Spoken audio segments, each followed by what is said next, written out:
ஸ்டாலின் லண்டனுக்கு போயிருக்காரு, உங்கள் எல்லாத்துக்கும் தெரியும். கொஞ்சம் கூட வெக்கமானம் அந்த உணர்வு எல்லாம் கிடையாது. காமராஜர் தோற்றவுடனே ரொம்ப நாள் வெளியிலே வரல, அப்படியே அசந்து உட்காந்துட்டார். ஏன்னு கேட்டீங்கன்னா மானசர்கள், இவங்களுக்கு மானம் கிடையாது, ரோஷம் கிடையாது, கூச்சம் இதெல்லாம் கிடையாது. இங்கே குளத்தூரில் தோத்துட்டு போய் லண்டனில் போய் 2 வாரம் அப்படின்னாரு. போனதுக்கப்புறம் சொன்னார், பேரனுக்கு இது கொடுக்குறாங்க, அதை பார்க்க போகிறோம். எங்கள் குடும்பத்திலேயே முதல்ல இப்போ இது டிகிரி வாங்கினவர் அவர் தான். வாங்கினது போலி டிகிரின்னு வைங்க, வாங்கினா யூனிவர்சிட்டி, அந்த யூனிவர்சிட்டி போலி டிகிரின்னு அப்படி சொன்னேன். அந்த யூனிவர்சிட்டி அப்படி யூனிவர்சிட்டி. இங்கே உட்காந்துக்கிட்டு ரெஜென்ட்டுக்கு இது சிஇஓவை ஆக்கிட்டு அப்புறம் அங்கே வந்துக்கிட்டு டிகிரி வாங்குறாருன்னா என்ன டிகிரி? ஒரிஜினல் டிகிரியா? அதனால தான் சொன்னோம். அங்கே போனார், பேரனுக்கு கொடுக்குறான்னு. உடனே மனைவியுடன் போனார். இந்த பக்கம் பார்த்தார் உதயநிதி, அவர் எப்போவுமே துபாய்க்கு தானே போவார், அது கதை பெரிய கதை. அவரும் அவர் மனைவியோடு போய் பையன் வாங்கின அந்த டிகிரியா, ஏதோ ஒரு டிகிரி அப்படின்னு வாங்கி அங்கே போய் உட்காந்துட்டார். 4 பேரும் குடும்பமே அங்கே தான் இருக்குது, லண்டனில். ஊராம் பணம், உங்கள் பணம், என் பணம், நம்மளை கொள்ளையடித்த பணம். இந்த கூட்டம் வந்து போய் சுத்தத்தானே செய்யும். தான் சம்பாதிச்ச பணமாக இருந்தால் பயப்படுவாங்க. இது ஊரை கொள்ளையடித்த பணம். அதனால் நேராக போய் அங்கே பையனுக்கு டிகிரி வாங்குதுன்னு உட்காந்துட்டாங்க. டிகிரி வாங்கிட்டாங்க. இனி வர வேண்டியது தானே, ஏன் வரல? 2 வாரம் என்ன வேலை இங்கே? ஒரு வாரம் ஒரு நாள் இங்கே ரூமெல்லாம் 5000 ரூபா, 10,000 ரூபா, 20,000 ரூபான்னு இருக்கும். ஒரு பவுண்டோட இது வந்து $1 மதிப்பே 100 ரூபா போயிடுச்சு. பவுண்டு விலை அதை விட அதிகம். அங்கெல்லாம் நிற்கிறதா இருந்தால் இங்கே 1000 ரூபா வந்து அங்கே 1000 ரூபா, 1000 பவுண்டு கொடுத்தீங்கன்னா இங்கே 1.5 லட்சம் ரூபா வரும். அந்த அளவுக்கு இதாக இப்போ இருக்குது. நமக்கு கஷ்டப்பட்டவங்களுக்கு தான் தெரியும். அவங்களுக்கு போய் அங்கேயே உட்காந்துட்டாரு. டிகிரி முடிஞ்சிருச்சு. முடிஞ்ச உடனே என்ன பண்ணிட்டாரு, கொஞ்சம் இதை பற்றி யோசிப்போமே, கட்சியை பற்றி அப்படின்னு யோசிச்சுருக்காரு. எம்பிக்கள் எல்லாம் கூட்டம் போட்டார். எம்பிக்கள் கூட்டம் அப்படின்ட்டாரு. அங்கேயே உட்காந்துக்கிட்டு என்னடா எம்பி கூட்டம் போட்டாங்கன்னா வாட்ஸ்அப், அதில் வந்து எம்பிகளோட பேசுகிறாரு. இவருக்கு வாட்ஸ்அப்புன்னா என்னன்னு தெரியாது, இதெல்லாம் ஒன்றுமே தெரியாது ஸ்டாலினுக்கு. அவருக்கு மொபைல் ஃபோன் ஆப்ரேட் பண்ணவே தெரியாது. ஏதோ பையை கொடுப்பான், இதை கொடுப்பான். வாங்கி எம்பிங்கள்ட்டெல்லாம் பேசிட்டாரு. அவங்க எம்பி என்ன 23 பேர். 23 பேர்கிட்டையும் நான் சொல்வதை வெளியில் யார்கிட்டையும் சொல்லக்கூடாது அப்படின்னு சொல்லியிருக்காரு. வெளியில் சொன்னால் நடவடிக்கை எடுப்போம்னாரு. அவ்வளோ பேரும் 23 பேரும் அங்கேயே பேசிட்டு வெளில வந்து எல்லாத்தையும் சொல்லிவிட்டான். என்னையா சொன்னார் உங்கள் தலைவர் எப்படின்னு கேட்டோம். கேட்டதுக்கு சொன்னாங்க இதை தம்பா சொன்னார். ஆனால் ஒன்று புதுசாக சொல்கிறாரு, என்னன்னு காங்கிரஸோட தொடர்பே வைக்கக்கூடாதுங்கிறாரு. காங்கிரஸ்காரனுடன் எந்த தொடர்பும் வைக்காதீங்கிறாரு. நாங்கள் எங்கப்பா வைக்கிறோம்? எலெக்ஷன் டைமில் நீங்கள் தான் கூட்டணிங்கிறீங்க, அதனால் ஓட்டு கட்டு போகிறோம். நாங்கள் மற்ற நாள்லாம் ஒன்றும் தொடர்பே வைக்கிறதில்ல அப்படின்னு ஸ்டாலின்ட்டு சொல்லிட்டோம். அடுத்து ஒன்று சொன்னார், பிஜேபியை பாய்ச்சிக்காதீங்கிறாரு. இப்போ முன்னாடி பார்த்தீங்கன்னா பிஜேபி மதவாத சக்தி, அதை வந்து தமிழ்நாட்டுக்குள்ளே நுழைய விடக்கூடாது அப்படின்பாரு. இப்போ அவரே வந்து உங்கள்கிட்டலாம் சொல்கிறாங்க பிஜேபியை திட்டாதீங்கிறாரு அப்படின்னு அங்கே சொல்லியிருக்காராம். இவர் திட்டிக்கிட்டே இருப்பார் முந்தி, இப்போ திட்டாதீங்கன்ட்டார். என்னடா புதுசாக சொல்கிறாருன்னு பார்த்தா பிரைம் மினிஸ்டரையும் திட்டாதீங்கிறாரு. அதுக்கடுத்தது இவர் மந்திரியிலையும் திட்டாதீங்கிறாரு. அதனால் இப்போ இது திமுககாரங்கெல்லாம் என்னடா ரூட்டு மாறுதுன்னு பார்க்குறாங்க. ஆனால் முதல்ல நீங்கள் நல்லா யோசிங்க. முதல்ல திட்டுவாங்க, ஆனால் போய் காலில் விழுவாங்க.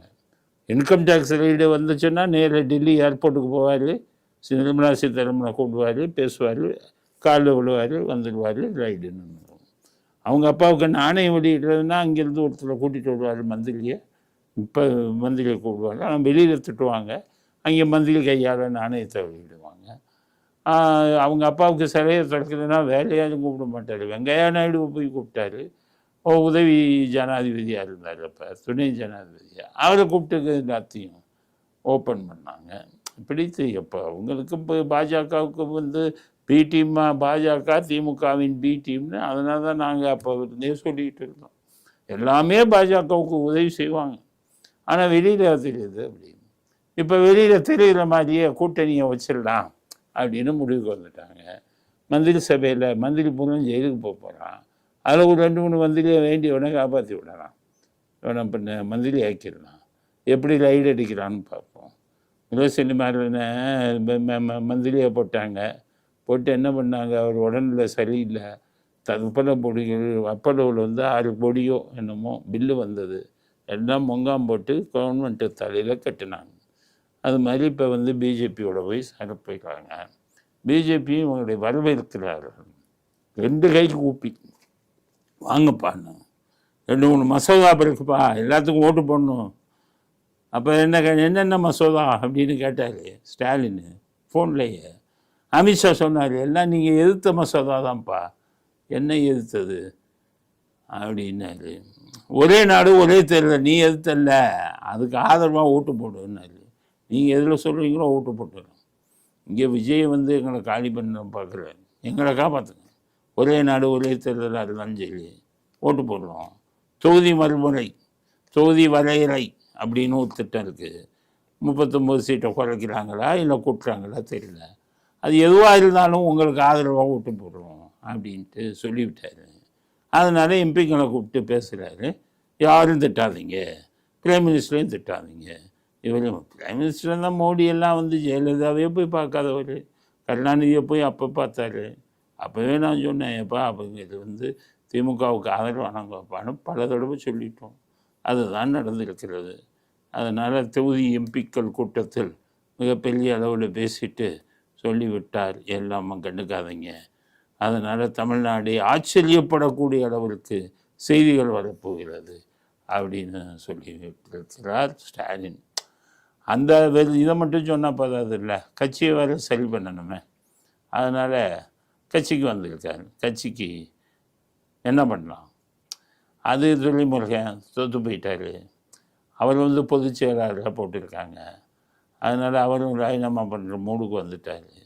டிஆர் பாலு எனக்கு கொடுங்கன்னாரு பதவி.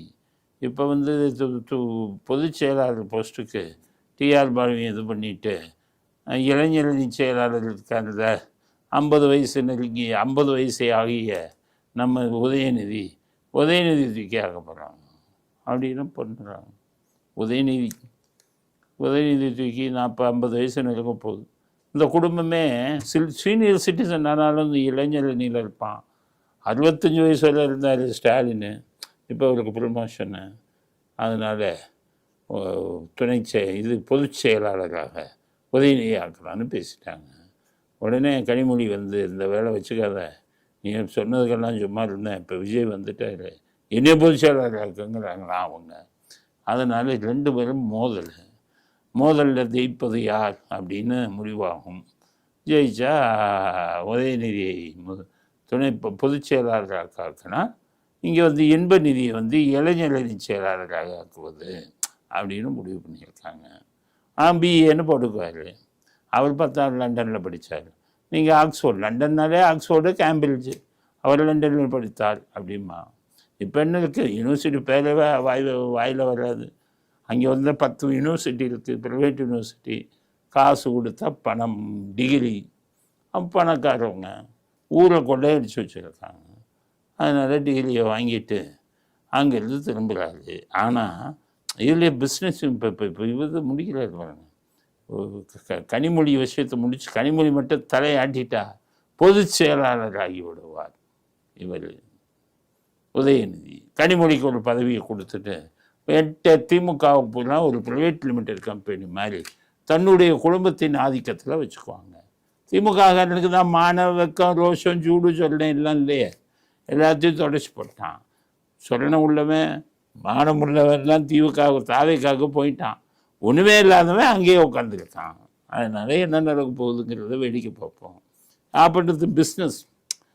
முதல்ல டிகிரி, அதுக்கடுத்தது எம்பிக்கள், அதுக்கு 3வது குடும்பத்தை கட்சிக்கல இன்னும் சேர்க்கிறது எப்படி அப்படின்னு முடிச்சார்ல. ஆனால் லண்டனில் இருந்துகிட்டே பிஸ்னஸ். லண்டனில் இருந்து ஒரு பெரிய பில்டர், அவர் துபாயில் பில்டர். அவர்கிட்ட தான் அந்த பணத்தை லண்டனில் எப்படி பணம் வந்தது, எல்லாம் உங்களையும் என்னையும் கொள்ளையடித்த பணம் தான். ஜார்ஜ் பேங்க் அப்படின்னு அண்ணாமலை சொன்னார்ல, அது மாதிரி அங்கே பேங்க்கே வச்சுட்டாங்க.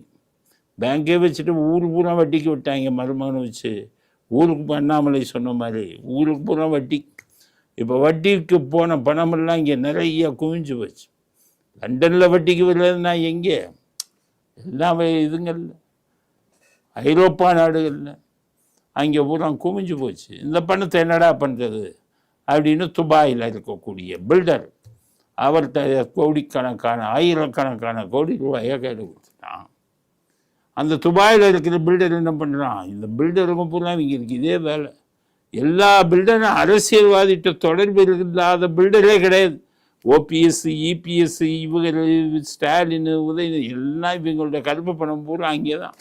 எல்லாம் பில்டர். காசா கிராண்டு, இந்த கிராண்டு என்னமோ போடுறாங்க. எல்லாம் அப்படி இதுவங்களும் தொடர்பு வச்சதை சொல்கிறாங்க.